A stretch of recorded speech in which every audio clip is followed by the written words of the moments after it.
kwikinisha rwose sinzi ko twabyita ibintu, twabyita nk'ibintu by'urukozasoni, twabyita nk'ibintu bitangaje rwose.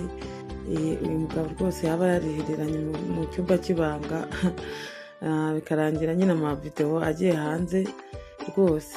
Yakomeje yiregura avuga ko biri ari ibisanzwe, avuga ko nubwo yaba yarabikoze, avuga ko ibyo abamuvugagaho amagambo y'uko ngo ari umutinganyi ngo n'iki n'iki, ngo iriya videwo nyine ngo ije kubihinyuza, igaragaza yuko nyine yabasha kugira icyo yijajara ngo n'umukobwa.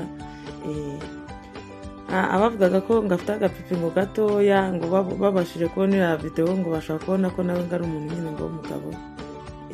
Gusa abasenga nyine mu musengere, usanga ariyo mpamvu akunda kuvuga amagambo menshi, wasa nk'ufite toroma. Kiriya kibazo ni ikibazo nyine kitamworoheye cyane, ni ikibazo gikomeye cyane, aho imbuga nkoranyambaga